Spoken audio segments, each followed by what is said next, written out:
नमस्कार, न्यूज 24 देख रहे हैं आप। मैं हूं आपके साथ डॉक्टर मीना शर्मा। राजस्थान में अब दिया कुमारी राज्य के वित्त मंत्री बजट पेश करने वाली हैं और इसको लेकर तैयारियां लंबे समय से चल रही हैं। खुद मुख्यमंत्री भजनलाल शर्मा ने स्टेक होल्डर्स से, अलग अलग वर्ग के लोगों से बजट को लेकर चर्चाएं की। पिछला बजट दिया कुमारी का राजस्थान में वित्त मंत्री के रूप में पहला बजट था। ये अब दूसरा बजट पेश करने जा रही हैं। इस बजट को लेकर उन्होंने कहा कि जो पहला बजट उन्होंने पेश किया गया उनकी तरफ से, वो सिर्फ 5 साल की बात नहीं थी, 25 साल का राजस्थान को लेकर उनका विजन था। इस बार उनके दूसरे बजट में कितने सालों का विजन होगा, क्या कुछ नया वो लेकर आएंगी, ये तमाम सवाल हैं जिनका जवाब ढूंढेंगे हमारे खास मेहमानों के साथ। हमारे साथ गोविंद पटेल हैं, कांग्रेस पार्टी के प्रवक्ता। प्रियव्रत शर्मा जी हैं, चार्टर्ड अकाउंटेंट हैं पेशे से, आप बीजेपी के प्रवक्ता हैं। जगदीश शर्मा जी वरिष्ठ पत्रकार हैं। श्याम सुंदर शर्मा जी वरिष्ठ पत्रकार। डॉक्टर मनीष अरोड़ा वरिष्ठ पत्रकार। आप सभी का बहुत बहुत स्वागत है। दिया कुमारी ने आज जयपुर में होने वाले फिल्म फेस्टिवल जो होने वाला है मार्च में, उसको लेकर भी अपनी बात रखी कि वो किस तरह से राजस्थान को फिल्म इंडस्ट्री का एक बड़ा गढ़ बनाना चाहती हैं। वही बजट को लेकर भी उन्होंने जो कुछ कहा है, पहले वो सुनते हैं। इन सब लोगों ने डिस्कस किए और बहुत जल्दी दोनों को ही लॉन्च करेंगे। बहुत अच्छा है राजस्थान के लिए। फिल्म शूटिंग्स बढ़े, राजस्थानी लैंग्वेज की भी जो हमारी फिल्म्स हैं, राजस्थानी आर्टिस्ट जो मूवीज बना रहे हैं उनको भी और कैसे इंसेंटिवाइज किया जा सकता है, और फिल्म शूटिंग्स राजस्थान में हो, उस सब चीजों के लिए कैसे और बढ़ा सकते हैं, वो बहुत विस्तार से हम लोगों ने डिस्कस किया। ये बहुत अच्छा बजट होगा। पिछली बार भी बहुत अच्छा ऐतिहासिक बजट था, एक विजनरी बजट था। सिर्फ 5 ईयर प्लानिंग नहीं थी, एटलीस्ट 25 ईयर प्लानिंग के साथ हम लोगों ने बजट पेश किया था। इस बार भी उसी तरह से, उसी डायरेक्शन में ये वाला बजट भी हमारा आएगा।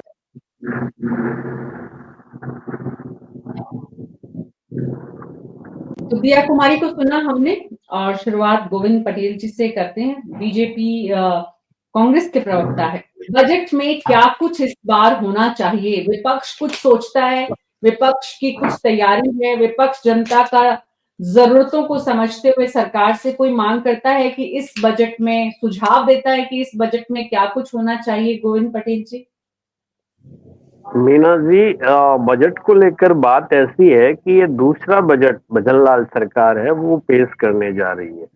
तो केंद्र का हाल ही में बजट आया, हमने सबने देखा है और समझने की भी कोशिश की है, लेकिन समझ में तो हमें आया नहीं। आपको आया हो तो एक अलग बात है, क्योंकि राजस्थान प्रदेश का एक बार भी नाम नहीं लिया गया, राजस्थान को विशेष कुछ नहीं दिया गया। तो हम उम्मीद करते हैं कि राजस्थान का ये जो बजट है, इसमें युवाओं की बात होगी, इसमें किसानों की बात होगी, इसमें महिलाओं की बात होगी, रोजगार की बात होगी। जो मुद्दे राजस्थान की जनता को प्रभावित करते हैं, जो राजस्थान की जनता है उनके हित के मुद्दे होंगे, उन पे ये बजट आए, हम यही चाहते हैं। और ये बजट केवल घोषणाओं तक सीमित ना रहे, राजनीति से प्रेरित बजट ना हो, ये बजट आम जनता के हितों का बजट हो, यही उम्मीद करते हैं। और सरकार से देखिए, सरकार को ये चीज एक एक साल से ज्यादा सरकार बने हुए राजस्थान में हो गए हैं, तो उन्हें भी पता है कि प्रदेश की जनता क्या चाहती है, क्या मांग कर रही है। तो इन सब चीजों को लेकर अगर सरकार बजट पेश करती है तो मेरे हिसाब से ये जनता के हितों का बजट होगा। और जो राजनीतिक अगर घोषणाएं करनी है, झूठी वाही वाही लूटनी है, तो वो एक अलग चीज है। जी मीना जी। प्रियव्रत शर्मा जी, आप बेहतर समझते हैं बजट की भाषा को। पटेल जी ने जो कुछ रहा, वो विपक्ष और जनता का पर्सपेक्टिव उन्होंने जितना रखा है, मैंने साथ में कोट एंड कोट लिखा बोला है, क्योंकि उम्मीद करते हैं हम विपक्ष से कि वो बजट की हर पन्ने को ठीक से समझे, देखे, जाने और उसके बाद बात करें आने वाले बजट में क्या कुछ होना चाहिए, जनता की जरूरतों का ध्यान रखें। बहरहाल प्रियव्रत शर्मा जी, इस बजट में भजनलाल सरकार, दिया कुमारी वित्त मंत्री क्या कुछ ऐसा करने जा रही है जनता के लिए जिससे कि जनता इस बजट का इंतजार जो है वो उनका फल हो, फलीभूत हो। ऑडियो ऑन करिए प्लीज। अभी आ रही है आवाज? मीना जी, भारतीय जनता पार्टी का प्रत्येक कार्यकर्ता की पार्टी की मूल विचारधारा अंत्योदय। हम पार्टी का प्रत्येक कार्यकर्ता जिस तरीके से पार्टी की मूल विचारधारा पे काम करता है, जो हमारी बजट में घोषणाएं, जो हम चुनाव जब लड़ने गए थे तो हमने घोषणा की थी, उस घोषणा पत्र को पूरा का पूरा बजट के माध्यम से धरातल पर उतारने का काम होगा। और यह बजट निश्चित तौर पर सर्वव्यापी, सर्वसमावेशी और सर्वजन हिताय, सर्वजन सुखाय के आधार पर होगा। जगदीश शर्मा जी, बीजेपी के प्रवक्ता ने कितना अच्छा बताया है।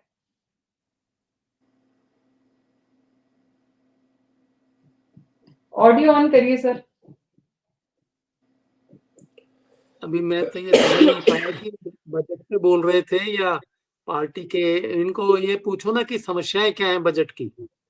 मैं जानना चाहता हूं भारतीय जनता पार्टी के प्रवक्ता से सर मैं कि बताता हूं आपको। राजस्थान के बजट की समस्याएं क्या है, सर भारत, वहां से मैं चालू बताता हूं करिए आपको आप। समस्या क्या है। सबसे पहले जब हमने सरकार संभाली थी तो हमें जो कर्जा मिला था, जब हमने 17 में सरकार छोड़ी उससे दोगुना कर्जा मिला था। जो 5.5 लाख करोड़ रुपए का बजट है वो उसमें आय कहां से हो और व्यय कहां कहां करना है। समस्या ये थी कि जो पिछली सरकार ने कुकर्म किए, जो उन्होंने काम किए, 54% तो केवल और केवल ऋणों के भुगतान में निपट जाता था पैसा। तो हम ये चाहेंगे कि कैपिटल एक्सपेंडिचर कैसे हो, इंफ्रास्ट्रक्चर में कैसे डेवलपमेंट हो, जो हम लोन ले भी रहे हैं तो उसका मैक्सिमम यूटिलाइजेशन कैपेक्स में कैसे हो। और कैपेक्स जब किसी न किसी संपदा में पैसा जाएगा तभी उससे इनकम भी बढ़ेगी और राज्य की एसेट भी क्रिएट होगी। तो हम पूरी तरह से सभी को सारगर्भित तरीके से रेवेन्यूज को भी कंसोलिडेट करेंगे और खर्चों को भी कंसोलिडेट करेंगे और इस तरीके से रेवेन्यू और खर्चों का कॉम्बिनेशन बनाएंगे कि फिस्कल डेफिसिट को भी कंट्रोल किया जाए, जीडीपी टू डेट रेशियो को भी मेंटेन किया जाए और जनता को आधारभूत संरचनाओं के विकास के साथ साथ बुनियादी सुविधाओं को भी प्रदान किया जाए। जगदीश शर्मा जी, चुनाव सुधारों की जो बातें हैं और चुनाव आयोग के द्वारा जो कुछ गाइडलाइंस हैं, नई सरकार शपथ लेती है तो उस शपथ में भी कुछ तय दिशा निर्धारित होती है, कुछ कि उन्हें क्या करना है। पिछली सरकार ने जो कर्मकांड किए उसका हम नुकसान भुगत रहे हैं। ये स्टेटमेंट सरकार बनने के 1 साल बाद देना बंद हो, ये लिखित में कहीं आदेश जारी करने की जरूरत है क्या जगदीश शर्मा जी? कुछ तो गाइडलाइन बननी चाहिए। अशोक गहलोत जी, उससे पिछली सरकार हमें दोनों बार इतना मिला। अरे आपको सत्ता में आए साल भर हो गया है, आपने एक बजट पेश कर कर्म ऐसे किए हो जो शॉर्ट टर्म में दूर हो सकता हो, एक ऐसे कर्म हो तो दीर्घकालीन में असर देते हैं। तो इनके तो कर्म 5 साल तक इन्होंने काम नहीं किया। हमारे साथी प्रवक्ता ने बोला कि 1 साल हो गया है, चलो इनको अक्ल तो आई कि 1 साल की वैल्यू क्या है। इन्होंने तो 5 साल लड़ते लड़ते कुर्सी बचाने में निकाल दी। इन्होंने 5 साल की बात को नहीं समझा और 1 साल की बात कर रहे हैं। लड़ तो आपके मंत्री भी रहे, आपके मंत्री भी आरोप लगा रहे हैं, लड़ तो आपके मंत्री भी रहे हैं, भगवान ने इनको शक्ति दी आपके कि 1 साल मंत्री की भी वैल्यू लड़ रहे समझ में आई। हैं। आपकी सरकार में भी नोटंकी हो रही है, 1 साल हो गई। हमारी सरकार आपकी सरकार में भी नोटंकी हो रही है, 1 साल से ज्यादा हो गए। अक्टूबर 28 अगस्त 2024 को माननीय प्रधानमंत्री जी ने 46,300 करोड़ रुपए की आधारभूत संरचना के विकास के लिए आपके प्रधानमंत्री ने तो कहा था। प्रवक्ताओं का ऑडियो ऑफ कर किसी भी दीजिए क्षेत्र की बात करो, रेल की बात करो, प्लीज दोनों प्रवक्ताओं का ऑडियो ऑफ कर दीजिए। जो विषय है, जी ध्यान रखें, जो विषय है कृपा करके उस पे बोले। किसी की अकल का सर्टिफिकेट आप मत दीजिए, आप अपनी बात करिए और अपनी बौद्धिक कौशलता यहाँ दिखाइए तथ्यों के साथ, ज्यादा बेहतर होगा। जगदीश शर्मा जी, सवाल ये है कि बजट को लेकर जब बात होती है तो दोनों तरफ की पार्टी के प्रवक्ताओं से कुछ अपेक्षा होती है राजस्थान की जनता को। बजट की चुनौतियां, बजट से आशाएं, बजट से उम्मीदें। केंद्र का बजट आने के बाद वैसे भी राज्य सरकार के बजट में बहुत कुछ नहीं होता है, लेकिन जितना कुछ होता है उसमें वित्त मंत्री को आपने सुना और प्रवक्ता को आपने सुना। क्या समझ में आया जगदीश शर्मा जी? नहीं, इनके समझने से तो कुछ भी पता नहीं चल रहा है कि क्या क्या होने वाला है या बजट कैसा होना चाहिए या क्या प्रॉब्लम्स हैं बजट की। हमारे यहाँ राजस्थान में सबसे बड़ी प्रॉब्लम तो एक जो अभी शर्मा जी ने गिनाई है वो यही है कि ऋण इतना बढ़ता जा रहा है स्टेट पर कि वो सर्विसिंग पर ही बता रहे हैं कि 19% के करीब तो खर्चा सर्विसिंग पर ही आ रहा है। तो आपका जीडीपी का अगर 19% केवल ऋण का ब्याज चुकाने पर ही खर्च हो रहा हो, तो आपके पास काम करने के लिए क्या बचेगा? बाकी सैलरी पे चले जाएगा। तो जो बजट बनता है वो बेसिकली कर्मचारियों की सैलरी को छोड़कर बचा हुआ जो अमाउंट है और ब्याज का अमाउंट है, इनको दोनों को छोड़कर उस बचे हुए अमाउंट पर ही फिर ये पैसा अलॉट करते हैं। उसी में सारी योजनाएं ले आते हैं, उसी में नई भी ले आते हैं, पुरानी भी ले आते हैं, सारे काम उसके साथ ही होते हैं। तो हमारे यहाँ अभी तक भी पिछले बजट में भी नहीं था कुछ भी, और अशोक जी के तो खैर 5 बजट निकल गए, उनमें था ही नहीं है। रेवेन्यू जनरेशन के नए सोर्स नहीं डेवलप हो रहे। आपकी आय के स्रोत क्या ऐसे विकसित किए जाए कि स्टेट की इनकम बढ़े और उस इनकम का उपयोग फिर लोगों की भलाई के कामों पर किया जाए। तो वो इनकम बढ़ने का एक स्रोत हमारे पास कुछ साल पहले आया था, 5-10 साल पहले, वो था हमारे वेस्टर्न डिस्ट्रिक्ट्स में जो तेल निकला था, उसका पैसा, उसकी लेवी वगैरह, वो करीब 3,000 करोड़ रुपए उस तरीके की आती है। तो उसका उपयोग जरूर हमारे यहाँ ठीक ठाक मिल गया है पैसा, तो उसका उपयोग कहीं भी किया जा सकता है। दूसरी बात यह है कि हमारे यहाँ जो बजटीय घाटा है वो भी लगातार बढ़ रहा है। उसको रोकने की भी कोई वो नहीं हो रही है, क्योंकि हम घोषणाएं तो कुछ भी कर रहे हैं, पैसा भी निकल रहा है, फंड भी जा रहे हैं, लेकिन वो फंड उपयोग कहाँ हो रहा है, कैसे हो रहा है, उसका उपयोग सुनिश्चित किया जाए, या घाटा उठाकर आप जो है इस तरह करें तो ऐसी चीजों पर खर्च हो जाए जो कि डेवलपमेंट के काम में आ रहा हो, कुछ ऐसे काम पे आ रहा हो इंफ्रास्ट्रक्चर पर, जिससे कि आप रेवेन्यू जनरेट करने के प्रोसेस को फास्ट कर सके। इस तरह का कुछ काम हो तो समझ में आए। अब हमारे यहाँ क्या है कि बहुत सारी ऐसी चीजों पे पैसा खर्च होता है। एक तो स्टेट जो है सेंट्रल कैपिटल के नजदीक है, दूसरा हमारे यहाँ माइनिंग होती है, लेकिन वो माइनिंग में बड़ी संख्या ऐसी है, मुझे मालूम नहीं वो परसेंटेज क्या है, जो कि चोरी होती है। आप देखिए बजरी से लेकर और बहुत सारे मिनरल्स तक, बहुत अच्छे मिनरल हमारे यहाँ हैं बहुत, तो उन सब मिनरल्स तक सब चोरी होता है और चोरी होकर बढ़ता है। उसको अगर उस मिनरल पर रेवेन्यू नहीं आ रहा है, जो कुछ वो मिनरल चोरी करने वाले लोग करते हैं वो बाबुओं को, अफसरों को, कुछ नेताओं को, इनको ऑबलाइज करते हैं, इनको फंड करते हैं।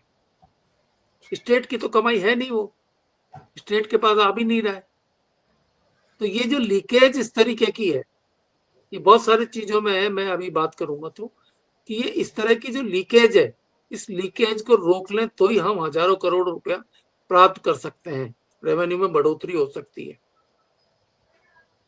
तीसरा ये हमारी एक रिफाइनरी बन रही है, वो अभी तक स्टार्ट नहीं हुई है, उसके नई नई डेट्स आ रही है। पहले तो वो विवादों में उलझती रही, फिर विवादों से जैसे तैसे निकली, काम शुरू हुआ, अशोक जी के टाइम पर थोड़ा काम शुरू हुआ, वसुंधरा जी के टाइम पर काम शुरू चला थोड़ा, खैर अब इस स्टेज पर आ गई है कि वो जल्दी चालू होने की स्थिति में आ जाएगी। वो आ जाए तो हमारे यहाँ ऑयल एक्सप्लोरेशन के साथ साथ क्रूड से पेट्रोल डीजल ये बनाना भी काम शुरू हो जाएगा और उससे हमारी इनकम जनरेट होगी। तो ये बड़ी अच्छी इनकम होगी हमारी, जो कि काम करने से या आपका इंफ्रा जो लगा है उसकी वजह से हमको इनकम डेवलप होगी। तो इस तरह की जो छोटी छोटी चीजें हैं, सबसे पहले तो रेवेन्यू जनरेट करने के लिए इस पर बात होनी चाहिए। रेवेन्यू जनरेट होगा तो आपके पास खर्च करने को पैसा अवेलेबल रहेगा, और फिर उस पैसे का उपयोग आप अपनी डेवलपमेंट की स्कीमें, चाहे वो मेडिकल और हेल्थ से रिलेटेड हो, चाहे वो एजुकेशन से रिलेटेड हो, चाहे रोड सेफ्टी का मामला हो, आजकल बहुत जबरदस्त राजस्थान में हो रहा है। आप अखबार उठा के सवेरे देखते हैं 5 इधर मर गए, रात इधर मर गए, ये हो रहा है। तो ये चीजें बेटर की जा सकती है, ये मेरा मानना है। जी, बिल्कुल। रेवेन्यू किसी भी सरकार का जितना बढ़ेगा, उसी से सरकार पर जो बोझ है, वो कम होने में मदद मिलेगी। ये बहुत ही मतलब एक आम आदमी को भी समझ में आने वाली भाषा है, जिसमें जगदीश शर्मा जी ने हमें समझाया, लेकिन बीजेपी के और कांग्रेस के प्रवक्ता जो इस बात को खास करके प्रियव्रत जी आपसे हमें बहुत उम्मीदें हैं, क्योंकि आप इसी दुनिया से जुड़े हुए हैं। डॉक्टर मुनेश अरोड़ा मैं आपके पास आऊँगी, लेकिन श्याम जी पहले आपके पास आ रही हूँ। श्याम सुंदर शर्मा जी, इस वक्त सरकार की तैयारियां बजट को लेकर जो आप देख पा रहे हैं, जितनी आप लोगों से बात कर रहे हैं, सुन रहे हैं, क्या लग रहा है आपको? क्योंकि ये बात सही है कि तमाम राइजिंग राजस्थान समिट होने के बाद भी रेवेन्यू मॉडल पर सरकार उस तरह से ध्यान नहीं दे पाई है, जैसा दे सकती है या देने की जरूरत है। देखिए मीना जी, क्योंकि अब जीएसटी लगने के बाद बजट का बहुत ज्यादा अर्थ नहीं रह जाता। केवल दो चीजें हैं जिससे हमको रेवेन्यू प्राप्त होती है, या तो कर लगा सकते हैं, या तो लीकर पे लगा सकते हैं, या अपने पेट्रोलियम पे लगा सकते हैं। दो ही हैं जो दोनों पे अपने अच्छी खासी स्थिति। अभी आपने थोड़े दिन पहले ही देखा होगा कि शराब की पॉलिसी आई है नई। अब आप आराम से बार खोल सकते हो। जिस तरह से पहले पाबंदियां थी वो सब हटा करके अब बहुत कुछ कर दिया कि भाई आप सरकार को रेवेन्यू चाहिए, तो रेवेन्यू का तरीका और तो कोई तरीका है नहीं राजस्थान के पास। या टूरिज्म में बढ़ावा होगा तो वो भी इसी प्रकार से कि आने वाले को आप दे दीजिए, जिस प्रकार से हो रहा है। तो निश्चित रूप से जिस प्रकार से अभी कुछ दिन में पहले आई, 8-10 दिन पहले ही आपने देखा कि शराब की नई पॉलिसी आकर के सबमिट हुई है। अब देखिए जिस प्रकार से रेलवे में हमको 9,960 करोड़ रुपया मिल रहा है, तो जो 85 स्टेशन डेवलप हो रहे हैं, आपने देखा कि बहुत सारे रेलवे स्टेशन अब कॉमर्शियल गतिविधियों में शामिल हो जाएंगे। अब जिसमें जयपुर का भी गांधीनगर का रेलवे स्टेशन जो ऊपर बन रहा है, या आपका उदयपुर का एक और 3 तो तैयार ही हो गए हैं।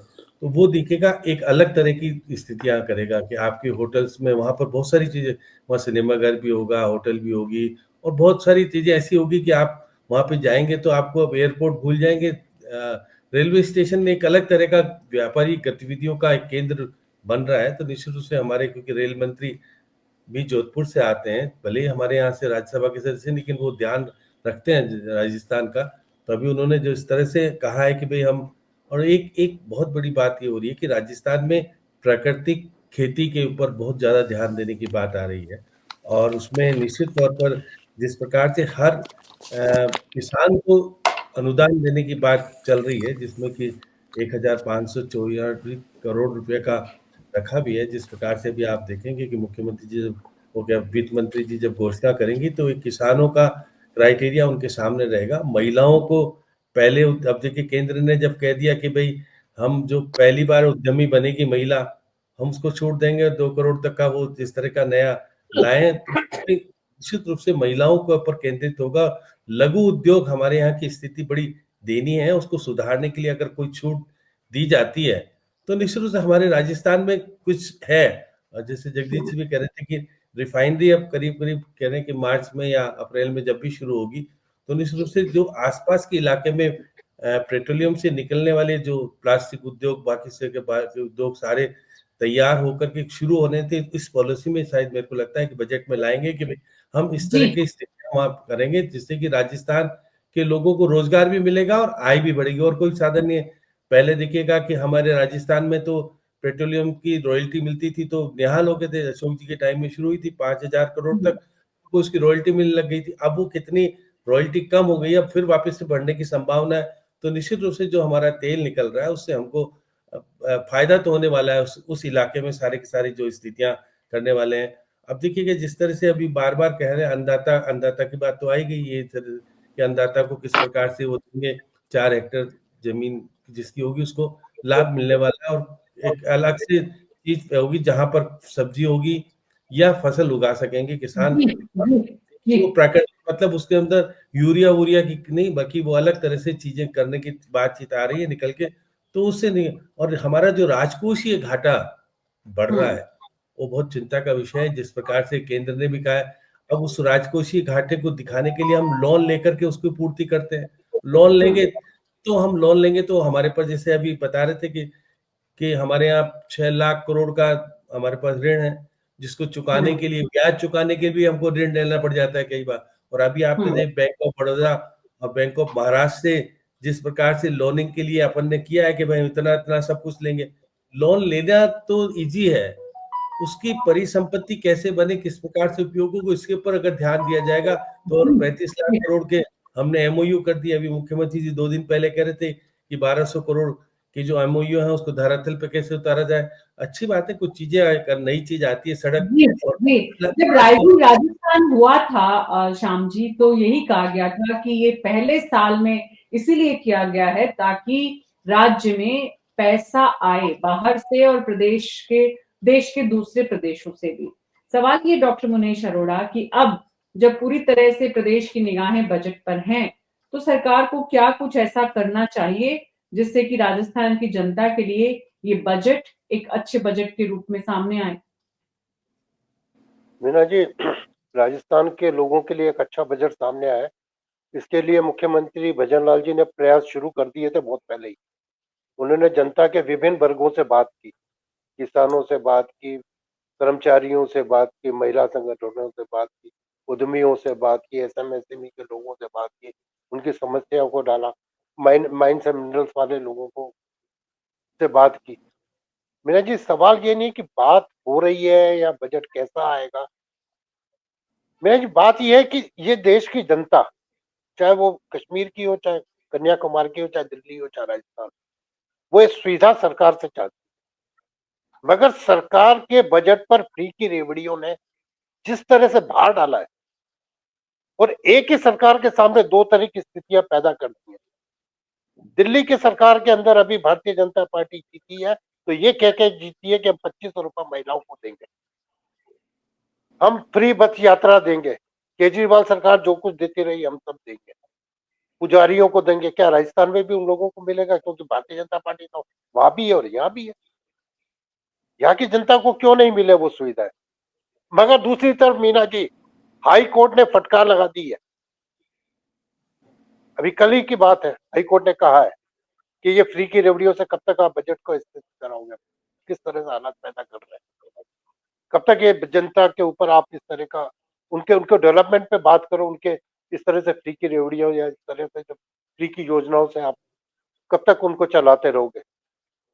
अगर 80 करोड़ की जनता इस देश में अगर फ्री के अनाज पर निर्भर है तो हमारे देश का विकास कहाँ हो रहा है? एक तरफ 5 ट्रिलियन मिलियन उसके हम जाना चाह रहे हैं और एक तरफ ये हालात है हमारे। मीना जी, बात ये हो रही है कि बोलने के लिए बजट के ऊपर बहुत लंबा टॉपिक है और प्लस में भी है और माइनस में भी है। मगर मीना जी, हर वर्ग की अपनी एक मांग रहती है अच्छे बजट के अंदर कि उसको क्या मिला, उसको क्या सुविधा मिली।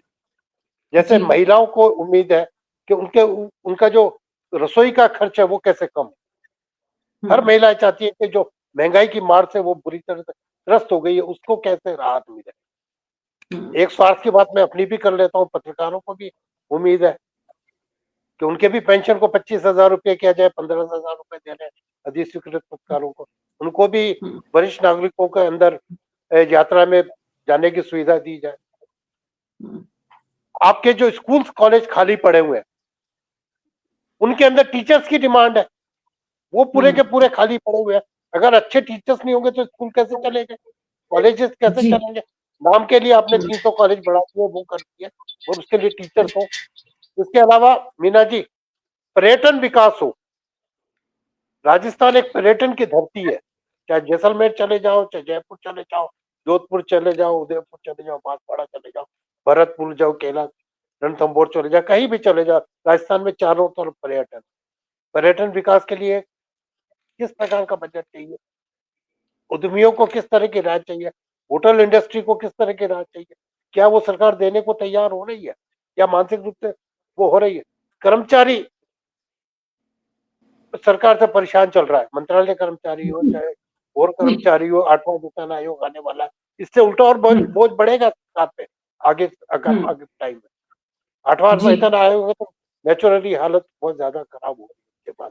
मीना जी, दूसरी बात, जो ठेका कर्मी लगे हुए हैं, ठेका कर्मियों को आरएसएल-डीसी के अंदर के तहत नियुक्ति चाहिए। वो पिछले 15 साल 20 साल से पिसे जा रहे हैं, 5,000 10,000 की नौकरी पे काम कर रहे हैं। उनको बजट से उम्मीद है, उनकी नौकरियों पे माइनिंग इंडस्ट्री को उम्मीद है, हालांकि जगदीश जी भाई साहब ने शायद कहा कि माइनिंग इंडस्ट्री में चोरी बहुत है। जगदीश जी भाई साहब बिल्कुल सही कह रहे हैं।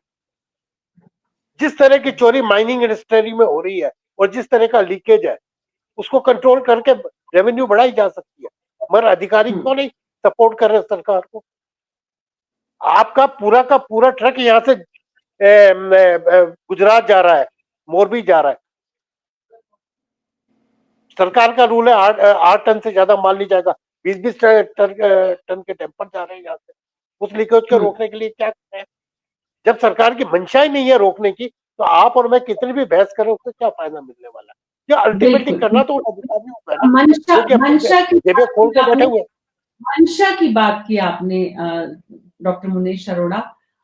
कोई भी सरकार चाहे किसी भी पार्टी की हो, उसकी मंशा तो यही होती है कि जनता के बीच में मैसेज संदेश अच्छा दें, काम उनका जाए। मीना जी, मंशा होना और क्रियान्वित करना, उसमें दोनों में फर्क है। ये जो फर्क है, ये फर्क ही बहुत बड़ा है, ये फर्क ही समझने का है। और जो सरकार इस फर्क को समझ ले वो शायद कभी रिपीट करे। इसीलिए तो हर बार राजस्थान में हर 5 साल बाद सरकारें बदल जाती हैं। प्रियव्रत शर्मा जी, इस बार बीजेपी बहुत तैयारी कर रही है कि भाई 2027, 28, 29 में आएंगे जब हम हमारे प्रदेश में, तब जो है उसकी तैयारी कर रही है सरकार। तो मंशा और क्रियान्वयन दोनों का जो फर्क है उसको मिटाया जाए, इसकी कोशिश आपकी सरकार जरूर कर रही होगी। सेक्टर वाइज बहुत सारे विषय बहुत वरिष्ठ पत्रकारों ने बताए। आई एम श्योर आपकी भी जानकारी में पहले से वो हैं। सवाल यही है कि जनता जब दिया कुमारी को सुनने बैठेंगी, विधानसभा से जब लाइव होगा, तो सबकी निगाहें, नजरें और ये रहेगा कि भाई इसमें उनके हिस्से में क्या कुछ आने वाला है। और दिया कुमारी, क्योंकि वित्त मंत्री निर्मला सीतारमन ने इस बार वैसे भी उम्मीदें बढ़ा दी हैं, जिस तरह से उन्होंने टैक्स में छूट दी, तो आपके ऊपर अब ज्यादा जिम्मेदारी आ जाती है प्रियव्रत जी। पार्टी के स्तर पर इस तरह की चर्चाएं हैं कि ये जो ज्यादा जिम्मेदारी आई है इसे पूरा कैसे करेंगे? देखिए, जिस दिन हमने सरकार संभाली थी उसी दिन से जिम्मेदारी का एहसास है, और ये पूरी जिम्मेदारी पूरी अच्छी तरह से सबको समझ में भी आ रही है। और सारे जो घोषणाएं हमारी चुनाव की थी, हमारे चुनाव घोषणा पत्र में, वो सारी घोषणाओं को कैसे जमीन पर उतारा जाए वो बजट में आपको साफ साफ दिखेगा। और यही बात ये इन्होंने बोला कि रेवेन्यू के सोर्सेस कैसे किए जाए। आज आप देखिए, हमारे 5.5 लाख करोड़ के बजट में 11% रेवेन्यू केवल जीएसटी से आती है, 4% वैट से आती है, यानी 15-16% रेवेन्यू जो हमारा मुख्य सोर्स है रेवेन्यू का होना चाहिए वो 16% ही है। तो उसके लिए मुख्यमंत्री जी ने 36 लाख करोड़ रुपए के एमओयू किए हैं, 10 लाख करोड़ रुपए के पाइपलाइन में है कि पहले साल में उतर जाए। जब बाहर से इन्वेस्टमेंट आएगा तभी ना कोई जीएसटी का कलेक्शन बढ़ेगा हमारा। केंद्रीय करों के अंदर हमारी भागीदारी 16% थी टोटल रेवेन्यू का, टोटल जो बजट था उसको भी हम कैसे बढ़ाएं, क्योंकि रजिस्टर्ड ऑफिस राजस्थान में कैसे रहे, लोग राजस्थान में कैसे आए, बड़ी बड़ी कंपनियां कॉर्पोरेट ऑफिस बाहर रखती है, राजस्थान में नहीं रखती। इंफ्रास्ट्रक्चर का डेवलपमेंट होना चाहिए। फिजिकल डेफिसिट भी तभी है। देखिए, डेट लेना कोई दिक्कत नहीं है, लेकिन कैसे उसको कैपिटल एक्सपेंडिचर में करके एसेट क्रिएट की जाए और इंफ्रास्ट्रक्चर में ही उसका पेमेंट करेंगे तभी वो होने वाला है। बिना इंफ्रास्ट्रक्चर के कुछ नहीं होने वाला। तो इसलिए इंफ्रास्ट्रक्चर पे पूरा जोर रहना चाहिए। तो वही हमारी सरकार कर रही है। हमारी सेंटर से भी डबल इंजन की सरकार में 46,000 पिछले साल ही प्रधानमंत्री जी ने घोषणाएं की है, वो सारी घोषणाएं चल रही है। 31 परियोजनाएं धरातल पे काम कर रही है। तो राजस्थान का इंफ्रास्ट्रक्चर सभी प्रदेशों में नंबर 1 हो, हमारा फोकस ये रहेगा। 5.5 लाख करोड़ रुपए के रेवेन्यू जी, एक बात बताइए, सरकार इस बार बजट में क्या कुछ करने वाली है? इसको लेकर सरकार और संगठन के बीच कहीं कोई किसी तरह का संवाद हुआ है क्या? बिल्कुल होता है, हमारे यहाँ हमेशा होता है। हमारे यहाँ पे अभी सुझाव लिए गए हैं संगठन से भी, हर एक पार्टी कार्यकर्ता पे जिला स्तर से, ब्लॉक स्तर से पूरे सुझाव लेकर के, मैं उस सुझाव कमेटी का सदस्य भी हूँ। तो सारे सुझाव आकर के सारे सुझाव कंसोलिडेट हुए हैं। हर जिला स्तर से, हर ब्लॉक स्तर से सुझाव आए हैं और हर सेक्टर से आए हैं। किसानों से भी आए हैं, व्यापारियों से भी आए हैं, स्टूडेंट से भी आए हैं, एजुकेशन इंडस्ट्री से भी आए हैं। किस तरह के सुझाव ऐसे हैं जो बजट में कुछ नयापन लाएगा? देखिए, सुझाव कुछ तो होते हैं जनरल है जो सभी के एक जैसे होते हैं, कुछ होते हैं स्पेसिफिक है। तो वो स्पेसिफिक उस क्षेत्र के एरिया के संबंधित होते हैं। तो हम देखते हैं, उसका एनालिसिस करते हैं पूरा, उसके ऊपर एक वर्किंग होती है, कमेटी काम करती है उसके बाद में उसको रेफर करती है कि भी ठीक है इस पे काम किया जा सकता है। आपने जो सुझाव दिए उसके बाद जो बजट तैयार हो रहा है, बन रहा है, उससे जुड़े हुए लोगों से आपकी कोई वापस भी बैठक हुई है पार्टी के संगठन के स्तर पर? नहीं होती। हमारी अभी 10 दिन पहले भी मीटिंग हुई है कि भाई अपने को कैसे कंसोलिडेट करना है। हमने कंसोलिडेट करके पूरा का पूरा हमारा संगठन की तरफ से भी गया है, आदरणीय प्रदेश अध्यक्ष जी की तरफ से भी गया है कि भाई ये चीजें धरातल से आई है, जिलाध्यक्षों के लेवल से आई है, ब्लॉक स्तर से आई है, सारे प्रकोष्ठों से आई है। तो वो सारे का एक मिश्रण करके जो कंक्लूजन बना, वो कंक्लूजन में 4 मेंबर कमेटी के सदस्य हैं, वो संगठन की तरफ से वहां देते हैं और उन पर काम भी होता है। ऐसा नहीं है कि ये वर्किंग प्रोसेस हो गया, ले लिए पेपर, काम हो गया, ऐसा नहीं है। हमारे यहाँ पे सबका एनालिसिस विश्लेषण होता है, डिटेल विश्लेषण के आधार पर जो भी बेटियां निकली थी रथों में सवार होकर, उनमें भी क्या आया? वो सरकार बदलने की थी मैडम, वो सरकार बदलने की थी। मैं ये कह सकता हूँ कि इस बार के बजट के अंदर आपको चीजें धरातल पर होती हुई दिखेंगी, जो लोगों की समस्याएं हैं वाकई उनके ऊपर एक्शन लिया जाएगा। और अभी आप देखिए भजन लाल जी जिस मोड में काम कर रहे हैं वो एकदम डायनेमिक तरीके से काम कर रहे हैं, एक्शन भी फास्ट ले रहे हैं। तो जो उनकी मंशा है वो पहले दिन से उनकी क्लियर है। आज 1 साल के अंदर उन्होंने कितने काम किए अपने को सामने दिख रहे हैं। और मैं यदि 5 साल की बात करूं पिछले, या 10 साल की कांग्रेस कार्यकाल की और हमारी कार्यकाल की बात करूं, तो हमने भी काम किए। प्रॉब्लम क्या है कि यहाँ पर राजस्थान के अंदर रेवेन्यू का रिसोर्सेज कैसे बढ़ाए। भाई साहब ने बोला, बिल्कुल सही बोला। मैंने भी पूरा एनालिसिस किया कि 100 रुपए के बजट में 16 रुपए तो हमारे मूल इनकम है, बाकी तो हमारी कोई इनकम जो है वो अदर सोर्सेज की इनकम है। हम लोन लेते हैं 54% को। तो पैसा आएगा कैसे, वो इंपॉर्टेंट है। वो आएगा तभी जब यहाँ पे इंडस्ट्री का डेवलपमेंट होगा। इंडस्ट्री का डेवलपमेंट तभी होगा जब यहाँ पे इंफ्रास्ट्रक्चर डेवलपमेंट होगा। हर गांव, हर तहसील पानी मिलेगी, बिजली मिलेगी, सड़क मिलेगी, इंटरनेट मिलेगा, तो गांवों का पलायन शहरों से रुकेगा। गांव में विकास होना जरूरी है। तो हम पूरा का पूरा फोकस रखें कि गांव में विकास कैसे हो। गांव में, शहरों में आना एक विकल्प हो सकता है, मजबूरी नहीं होनी चाहिए। तो वहां हमारा फोकस है कि गांव का विकास कैसे हो, गांव में इंडस्ट्री कैसे डेवलप हो। तो वहां समग्र विकास तभी हो सकता है जब गांव का विकास हो, किसी क्षेत्र में कैसे डेवलपमेंट हो। जी, ग्रामीण विकास पर ध्यान देंगे। कैबिनेट मंत्री जिनका वास्ता है उनको कोई अभी मतलब नहीं है कि बजट आ रहा है, वो पूरी तरह से नदारद दूर है। बहरहाल सवाल ये कि कांग्रेस के प्रवक्ता गायब हो गए बीच में कार्यक्रम के। डॉक्टर मुनेश अरोड़ा, बताइए। मीना जी, सबसे बड़ी चीज होती है कि भी इनकम बढ़ाने के लिए प्रोडक्टिविटी बढ़नी चाहिए। जब तक प्रोडक्टिविटी नहीं बढ़ेगी तब तक आपकी इनकम नहीं बढ़ेगी। तो जो प्रोडक्टिविटी बढ़ाने के लिए जो कर्मचारी लोग लगे हुए हैं उनका आउटपुट पूरा है, इसके लिए सबसे पहले जरूरत है। अगर आप कहीं भी डेवलप करना चाहते हो तो चाहे रिको के थ्रू करो, चाहे किसी के थ्रू करो, चाहे यूडीए की तरफ करो या बिजली विभाग करो, इनकी प्रोडक्टिविटी बहुत लो है कर्मचारियों की। मेन फोकस एरिया है मीना जी, उनपे जितना एक्सपेंडिचर किया जा रहा है सरकार द्वारा उतना उनकी तरफ से जो आना चाहिए वो उतना नहीं आ रहा। ये सबसे की पॉइंट है, बिल्कुल नजरअंदाज किया जा रहा है सरकारों द्वारा।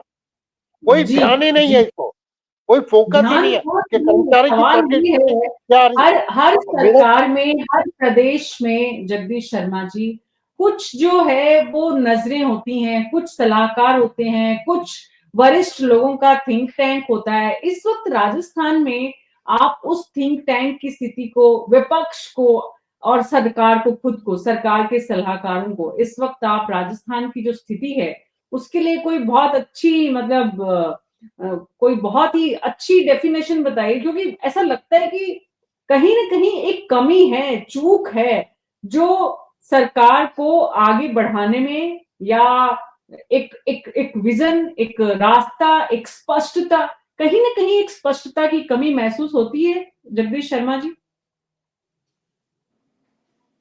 मीना जी, ऐसा है, ये अपनी 2-3 दिन पहले जो पॉलिटिकल एक चर्चा हो रही थी उसमें मैं बोल चुका था कि बहुत ही डिटोरिएट होती जा रही है आपस में रिश्तों की स्थिति और पॉलिटिकल जो एक्सचेंजेस चलते हैं, चाहे वो सत्ता पक्ष हो चाहे विपक्ष हो, दोनों साइड से हो रहा है। इनको आपस में इस तरीके की हल्की चीजों को उलझने की कोई जरूरत ही नहीं थी।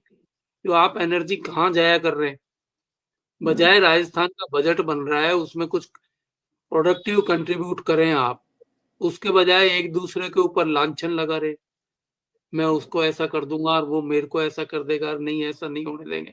तो ये इस तरह की लांछनबाजी की जो पॉलिटिक्स है, खासकर बयानबाजी में जो पॉलिटिक्स है, वो बंद होनी चाहिए मेरे हिसाब से। तो जी इसके लिए जी जो है सत्ता पक्ष और विपक्ष दोनों साइड को देखना और सोचना समझना पड़ेगा। जी ये ऐसा क्यों श्याम हो रहा जी, बिल्कुल बिल्कुल श्याम जी, बहुत संक्षेप में आपकी आखिरी टिप्पणी। देखिए, जब राज्यपाल के अभिभाषण पर जब मुख्यमंत्री जी जवाब दे रहे थे, तो उन्होंने प्रायोरिटी तय की कि हम राजस्थान में आगे आने वाले समय में क्या कुछ करने वाले हैं। पानी के बारे में कहा था कि ईआरसीपी के मामले में जिस प्रकार से अभी कुछ दिन पहले ही आपने देखा जो समझौता हुआ है वेबसाइट पे डाला गया है, तो वो हकीकत भी सामने आ गई है। यमुना जल समझौते वाली बात भी किस प्रकार से आएगी, वो एक बिजली के मामले को लेकर के जिस प्रकार से सोलर के ऊपर हम किस प्रकार से बढ़े, और अभी प्रधानमंत्री जी जो घोषणा की उसको किस प्रकार से धरातल पे उतारे, उस पे निश्चित रूप से काम होने की जरूरत है। युवाओं के मामले को लेकर के कहा है कि युवाओं को कैसे प्रशिक्षित करें, तो ये सब चीजें प्रायोरिटी पर है। महिलाओं को नई तरीके से कैसे आगे लाया जाए, तो ये चीजें और देखिए कर्मचारियों के लिए कुछ घोषणा निश्चित रूप से प्रधान और मुख्यमंत्री जी करने जाएंगे। ग्रेच्युटी का अमाउंट जिस प्रकार से बढ़ाया है, पहले 20 ही मिलता था, 25 लाख रुपए तक करा है, उससे सीधे तौर पे कर्मचारियों को फायदा कैसे मिलेगा, ये सारी चीजें लोक लुभावनी तो होगी सामने। अब चाहे भले आप यही बात देखिए, शांति धारीवाल जी कुछ चीजें बता रहे थे कि आपने घोषणा की वो धरातल पे आई नहीं, उसकी जगह ही चिन्हित नहीं, जैसे जयपुर को लेकर के एक था। तो जिस प्रकार से कुछ चीजें ऐसी रह जाती हैं कि हाउस में चर्चा जिस प्रकार की होनी चाहिए वो चर्चा होती नहीं है। सही बात है, आरोप प्रत्यारोप लगा करके हाउस का समय करके के होल्ला करके बाहर हो लेते हैं। तो इसलिए निश्चित रूप से मुख्यमंत्री जी को भी और बड़ा मन करके बैठना चाहिए, विपक्ष को लेना चाहिए कि भाई आओ बैठ करके बात करो। वो कह रहे थे कि मैं प्रतिपक्ष के नेता से अगली बार जब बजट आया था तो मैंने पूछा था प्रतिपक्ष के नेता से आपके क्षेत्र में क्या चाहिए, और मैंने घोषणा की थी अब मैं ऐसा नहीं करूंगा। नहीं, प्रतिपक्ष तो शोर शराबा करेगा, आपका बड़ा दिल रखो और कहो कि भाई प्रतिपक्ष किस प्रकार से हमारा सहयोग कर सकता है, हम किस प्रकार से राजस्थान को अच्छा बना सकते हैं। यही तो इससे बड़ी बात है। देखिएगा, लड़ाई तो सिर्फ राजनीतिक तौर पे लड़नी है, जीत हार का फैसला अपने तरीके से करना है, लेकिन राजस्थान का विकास तो सबका होगा, कोई एक का तो होना नहीं। और कुछ चीजें अगर विपक्ष की तरफ से आ जाती है और उसको आप बजट में शामिल कर लेते हैं तो बुरा नहीं। 5 करोड़ रुपए आप विधायक को देंगे तो प्रायोरिटी फिक्स करो ना, 5 करोड़ आखिर खर्च किस में करोगे। अब देखिए जो 5-6 प्रायोरिटी तय कर रखी है उसके अनुरूप हम खर्च करेंगे, तो निश्चित रूप से जो सिनेरियो पहले विधायक को मिलता था 1 करोड़, अब 5 करोड़ मिलता है, तो देखो वो बदलाव की स्थिति है। और बदलाव में अगर अच्छी चीजें आ जाती है, जैसे शिक्षकों की भर्ती हो ही नहीं पा रही है, अंग्रेजी में कितना बंद करोगे कितना खोलोगे, ये सब चीजें आपको प्रायोरिटी तय करके बच्चों की शिक्षा का स्तर तो ठीक होना चाहिए। कॉलेज खोल दिए है ही जी नहीं, बना देने से शायद होगी नहीं, तो उसमें सब बदलाव की जो दृष्टि आनी चाहिए। अब आपका मंत्री आरोप लगाता है 7 करोड़ की बजरी रोज बीसलपुर से निकलती थी, बीसलपुर वाला तो कांग्रेस का दिया हुआ था कि भाई वो निकालेंगे, लेकिन अब किस प्रकार से बदलाव हो रहा है। मंत्री को जिस तरह की स्थितियां आपके बजट से पहले सब कुछ करके आपकी छवि को धूमिल करने का प्रयास करता है, ऐसे के खिलाफ तो कार्रवाई करके अपनी स्थिति को सुधारो और एक नया राजस्थान कैसे बने। जो आप कहते हो कि 35 लाख करोड़ के हमने एमओयू कर लिए उसको धरातल पे उतारेंगे, हाँ उतारोगे, लेकिन जिस प्रकार से अधिकारी वर्ग आपको कितना कंट्रोल रखोगे। देखिए बजट बनाने वाले तो वसुंधरा जी के भी वही थे, उसके बाद अब जी अशोक गहलोत बनाते थे, अभी आज सरकार में वो वही वित्त सचिव तो वही है, उसके ऊपर आरोप पहले लगा चुके हैं। अब आप उससे कह रहे हो कि अच्छा बजट बना के देगा, दूसरा बजट दे रहा है अब इस बार। इसलिए निश्चित रूप से मान के चलते हैं कि भाई हमको केंद्र सरकार ने जिस प्रकार से 85,716 करोड़ जो कि 14% ज्यादा है, उसके अनुसार ही हमारा बजट होगा। और कोई जगह हम ये कह दें कि हमारा बजट अपनी तरीके से कुछ कर लेंगे तो वो करने की जी स्थिति में अब नहीं है। पहले पहले जरूर हमारे पास बहुत सारे टैक्सेस लगाने के लिए हुआ करते थे, टैक्सेस लगाने के लिए कुछ है नहीं, जीएसटी तय करती है सब कुछ। और ये पेट्रोलियम और जैसे जैसे है, अब देखिए हमारे जो खनिज पदार्थ है, हमारे यहाँ 100-125 करीब खनिज है, हम उसका उत्पादन 56 का ही कर पा रहे हैं, बाकी के खनिज तो हम निकाल ही नहीं पा रहे। तो ऐसी स्थिति में उसकी नीति को परिवर्तित करके अगर सरकार चाहे तो हमको जमीन से कुछ ले सकती है।